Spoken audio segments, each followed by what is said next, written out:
Assalamualaikum warahmatullahi wabarakatuh. Sampurasun palawargi sadayana. Wilujeng patepang deui sareng simkuring dina channel Dongsun TV.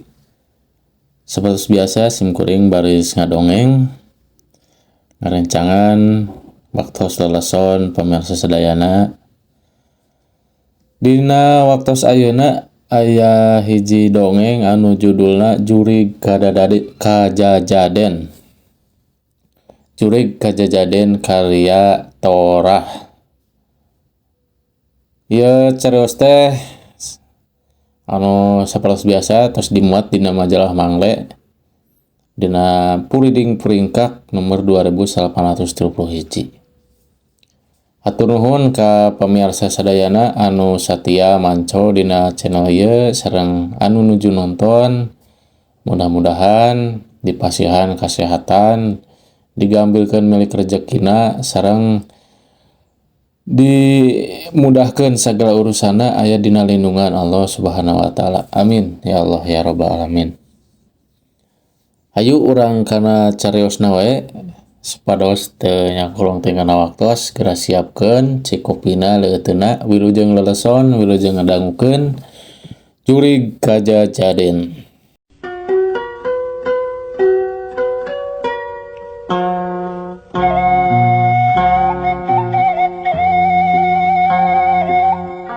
Karek ningali dedegana ti luar kantor teh geus katembong geumeunana.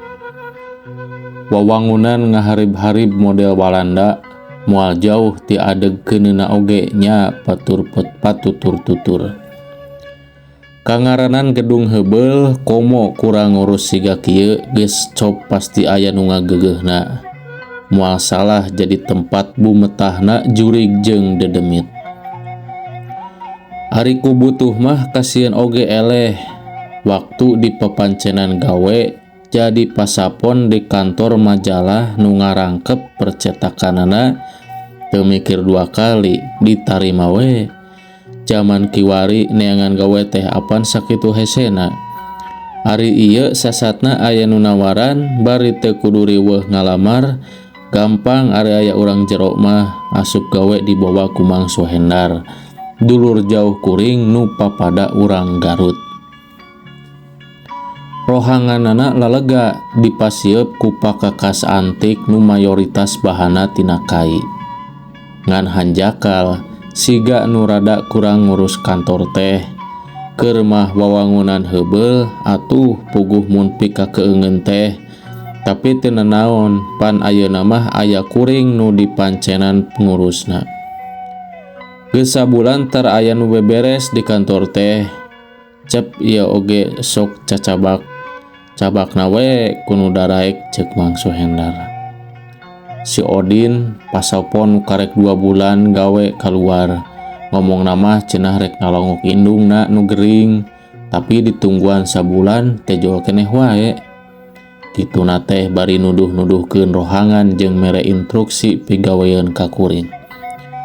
Lamun 3 bulan kapake gawena kuring bakal diangkat jadi karyawan tetap cenah.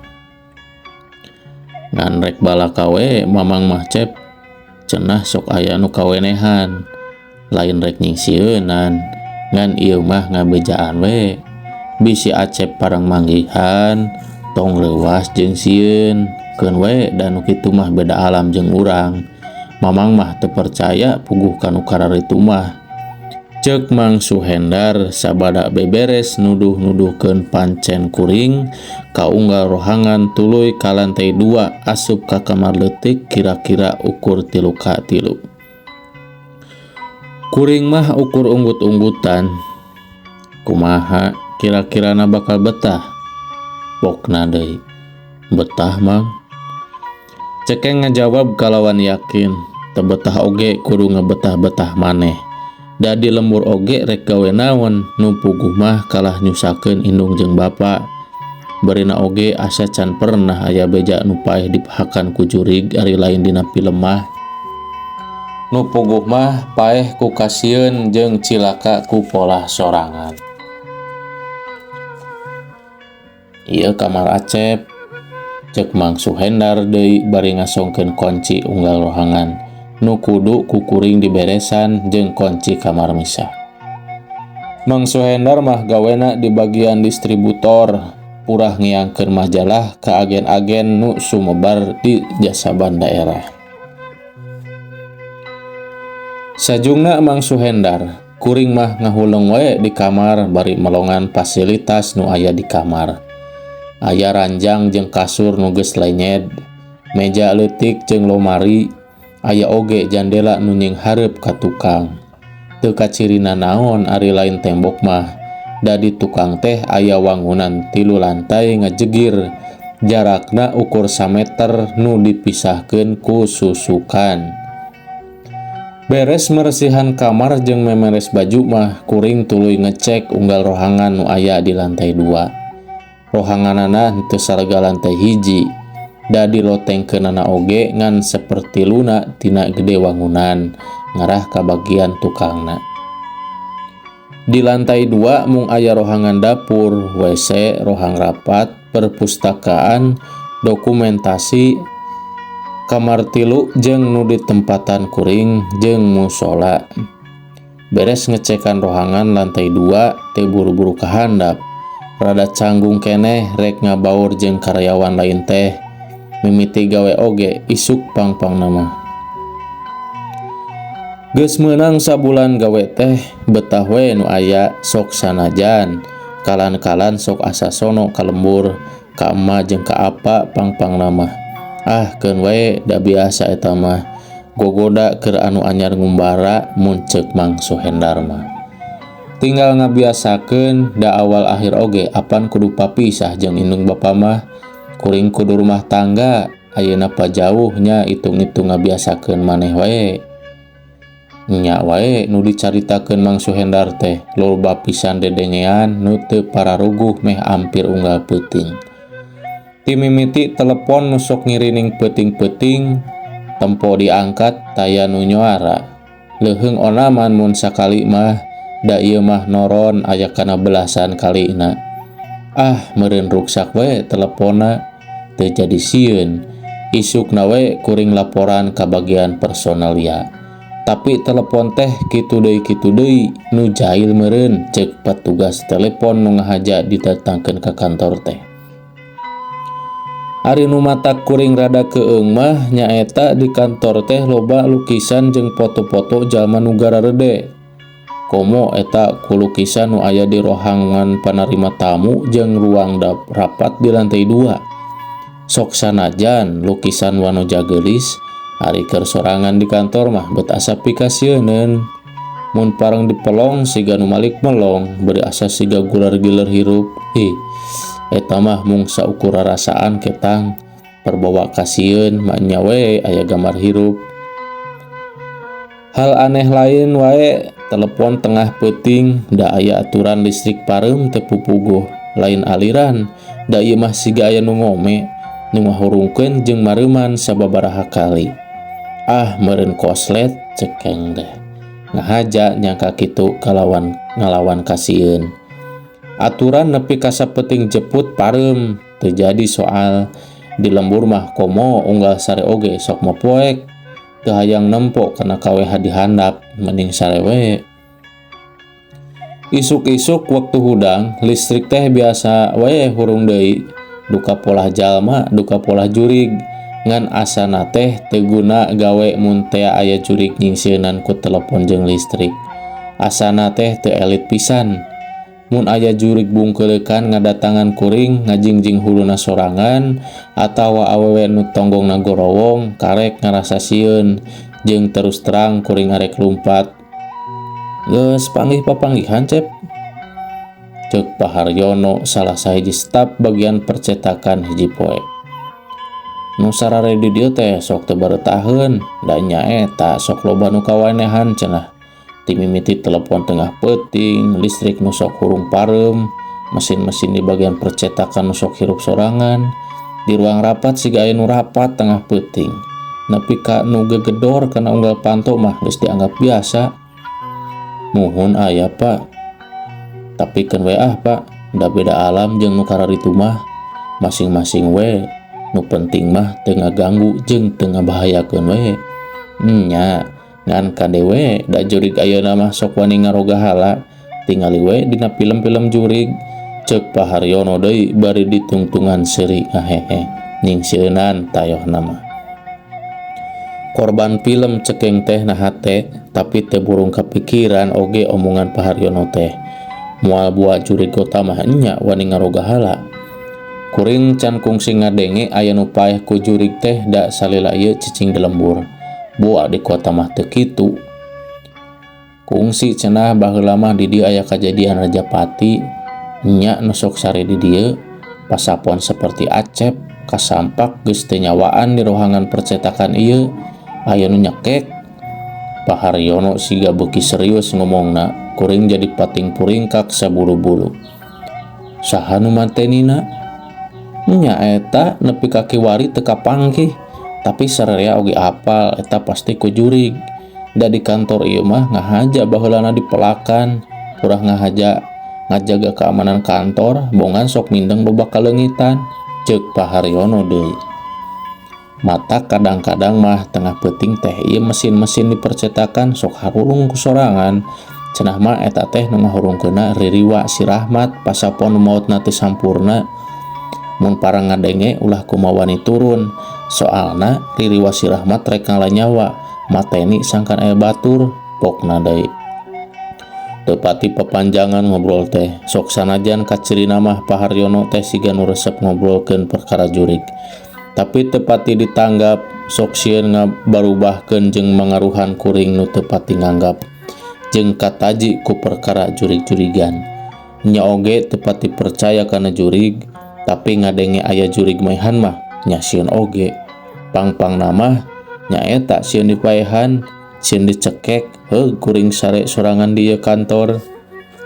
Waktu bebeja ka Mang Suhendar nu mawa kuring, nya heueuh keun kungsi aya kajadian Rajapati mah. Tapi da eta mah geus lila cenah. Malah ku Mang Suhendar mah teu kajamanan. Barina da lain ku jurig, tapi ku anu rek maling barang jeung fasilitas kantor. Ari jurig nu kararitu mah pan sifatna oge makhluk halus. Ari kangarana nu halus atawa lalembutan mah teu bisa katembong jeung kaciri. Kitu we ku jalma biasa, Mang. Mang Suhendar neger-negerkeun hate kuring. Saprak ngadenge kungsi aya kejadian Rajapati di rohangan percetakan mah rada kumpad-kompod kuring oge. Ning hareupan Sabtu Minggu sok rada seunggah. Da nyaeta tea kudu nyorangan di kantor. Mangkat telepon tengah peuting jeung jurig listrik teh sok ayana pas keur libur gawe. Bangun nu nyaho kana situasi kantor. Keur tibra-tibra sare beut kadenge suara mesin ngaguru hirup. Eueuh rasa lulungu nu puguh mah bulu punduk ting sariak. Nyaeta meureun jurig si Rahmat teh nu keur nyoo mesin. Siga nu dicaritakeun ku Paharyono. Ngareret kana jam nuduhkeun pukul 11:30. Bisi kuring linglung ayeuna teh beurang tuluy muka jendela kamar, bener wae tengah peuting da di luar poek mongkleng. Bingung kumaha peta rek sare bororaah tunduh nu puguh mah kesang badag kesang lembut ngagarajag saawak-awak. Saumur hirup kakara disingsieunan ku jurig nepi ka pohara kieuna. Rek pura-pura teu ngadenge, sidik eta ngaguruh suara mesin di lantai hiji. Dina kaayaan kitu mah nya sagala inget, ras inget kana omongan guru ngaji kuring waktu masantren di lembur. Tong eleh ku setan, da setan mah resepna ka jalma-jalma nu elehan. Karasa hate teger ari inget kana caritaan ajengan Basir guru ngaji kuring mah. Rek diteang ku aing mah, piraku kudu eleh jeung sieun ku sabangsa dedemit. Cekeng teh rada gegerendengan, ngahaja ngarahat teh hudang kawani. Tuluy kuring keketeyepan hayang ngamoguhkeun bener henteuna eta jurig, da cenah bak sabangsa sora-sora kitu mah mun disampeurkeun sok tuluy repeh. Rek turun ka lantai hiji ras inget kana omongan Paharyono. Pajarkeun cenah eta nu marak kayangan teh hayang aya batur. Kabayang barang lol kuring ka rohangan percetakan, eta jurig tuluy nyekek kuring. nepi ka paehna. Kabayang moal aya nu mulungan kapanggihna oge meureun layon kuring teh engke we poe Senen rek turun jadi rada bingung deui. Kajurung ku rasa kepanasaran, hate jadi teger deui. Rek naon jurig nyaho mesin cetak? Piraku di dinya jurig aya majalah atawa surat kabar siga di bangsa manusia mah. Inget kana omongan juru gambar Pak Bagus. Mun urang ngarasa sieun kudu mawa barang nu bisa nu muwuhkeun rasa percaya diri, rek pedang, rek bedog, atawa naon wae nu bisa dipake pakakas. Lamun dina lain jurigna kalah jelema jahat bisa dipake jaga-jaga pikeun ngalawan. Rap kana beusi sapotong anu meunang ngahaja nunda di kolong lisbang. Kuring tuluy kaketeyepan bari bibir mah teu eureun-eureun mapatkeun ayat kursi. Duka geus sabaraha puluh balikan ti barang nyaring teh. Nepi dina pantorohangan percetakan mesin angger di sarada. Nah teu eureun sakitu ieu di iringkangan oge jurig teh. Moal kitu aing kudu asup ka rohangan percetakan. Samemeh asup kuring noong heula tina panto nu rada melenge. Inget keneh kuring, sore teh apan panto unggal rohangan teh dikuncian. Nah ayeuna bet muka, saha nu mukana? Jeung deui manya aya jurig kudu muka panto. Apan cenah jurig mah bisa nembus tembok atawa panto. Barang ditoong kebeg jajantung asarek murag, awak ngaleleper. Di jero rohangan kasampak aya nu bungkeulekan, rek sakoceak-koceakna tapi untung masih sadar. Palaur nu bungkeulekan teh kadon kagareuwahkeun. Inget sieun eta jurig tuluy nyekek nyiwit sorangan, sidik karasa nyeri, lain ngimpi sora mesin angger kadenge ngaguruh. Panasaran ngawani-wani ditoong deui hayang muguhkeun. Disidik-sidik bet asa siga Pak Haryono nu keur diuk dina kursi jeung harepan mesin teh. Rada ngemplong hate teh. Ngan katembongna henteu sorangan Pak Haryono teh. Da aya oge saurang nu kuring teu wawuh nu keur nilep-nilep kertas. Teu papanjangan geus puguh jurig kajajaden mah kuring tuluy ka kamar ngunci maneh. Isukna kuring ngobrol papanggih jurig kajajaden teh ka Mang Suhendar. Paingan atuh ari kitu mah loba pasapon jeung nu tunggu kantor teu kuat lila ari jurig kajajaden mah tayohna disingseunan. Ceuk Mang Suhendar siga nu cangcaya. Jaba lain perkara jurig wae nu kapanggih ku Acep teh. Perkara stok kertas jeung tinta nu sok ngurangan wae oge bakal kapanggih saha mangkelukna ayeuna mah. Kade Cep, tong waka gareuwah, yuk urang laporan ka bos. Sabada nepungan bos mereka cendekan yen kudu kecerek ku sarerea jurig bungkeulekan teh. Da ngarah kuat buktina. Da lamun ngandalkeun laporan teh kuring wungkul mah cenah moal kuat jeung bisa jadi fitnah. Saenggeus asak babadamian mah Sabtu jeung Minggu teh kuring rerencepan di baturan ku Mang Suhendar. Pahambana salaku kepala percetakan jeung Padindin ti bagian personalia teu kudu loba, nu penting mah aya wawakilan. Bener wae peutingna teh. Kira-kira pukul 10 geus kadenge suara mesin hurung deui. Samemehna nya saperti biasa aya telepon tengah peuting nitir aya kana sajamna ti jam 8. Tuluy lampu nu hurung pareum. Geus puguh mesin hurung mah tuluy we kuring opatan karohangan percetakan rek ngadon newak jurig kajajaden. Kasampak ku sarerea, Pak Haryono teu bisa majar kumaha. Peuting harita keneh dipecat kalayan teu hormat jeung tangtu moal meunang pesangon lantaran bukti salahna. Padahal mah cenah manehna teh geus gawe puluhan taun. Aya proyek nyieun undangan atawa nu nyetak koran jeung majalah ti luar. Ku Pak Haryono dising hareupan sorangan, dicetakna ti peuting pas keur pare gawe. Untungna beuki manglipet-lipet lantaran bahan nu dipake make fasilitas nu aya di kantor kalawan teu idin. Pas disaliksik deui, horeng Pak Haryono boga kunci duplikat nu duka teuing ti saha ngaduplikatna. Pantesan wae laluasa keluar asup kantor bari jeung nyingsieunan. Lantaran boga jasa newak jurig kajajaden teu nungguan 3 bulan gawe kuring tuluy diangkat. malah gawena rek dioper ka bagian percetakan. Ngan cenah saheulaanan menang pagawe pasapon anyar, wayahna kudu daek heula beberes jeung sajabana. Kunci panto kantor didobel jeung tulak besi ti jero, ngarah eueuh nu bisa asup ti luar sok sanajan boga kunci oge. Tiis ceuli herang mata ayeuna mah unggal malam Sabtu, malam Minggu jeung malam Senin teh tara aya telepon tengah peuting. Listrik pareum komo, mesin hirup teu pupuguh mah. Jurig kajajadena geus dipecat tina tugasna. Kuring oge lamun ngandelkeun kasieun mah ti peuting kahiji ge tangtu geus moal kuat.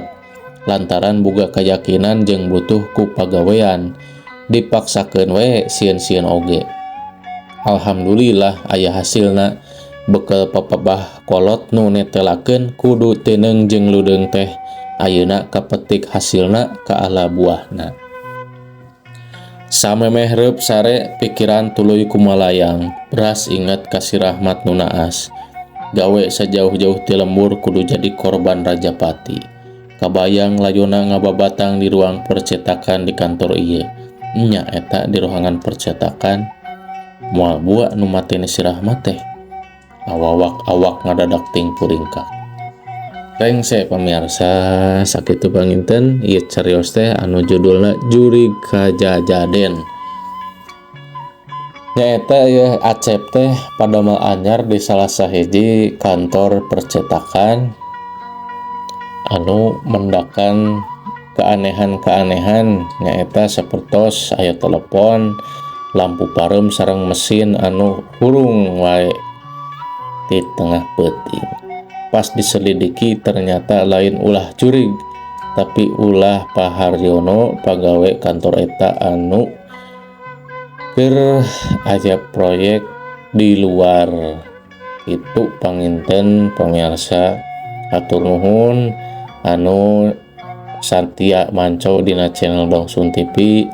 Mudah-mudahan tiasa kahibur, mudah-mudahan oge urang sadayana tiasa aya dina kasehatan, dina kalancaran rezekina, dikuatkan iman Islamna, sareng aya dina lindungan Allah Subhanahu wa taala. Amin ya Allah ya rabbal alamin. Sakitu wae ti sim guring, wilujeng patepang deui di channel di cariosan salajengna. Hapunten bila aya kakirangan sareng kalepatan. Wassalamualaikum warahmatullahi wabarakatuh.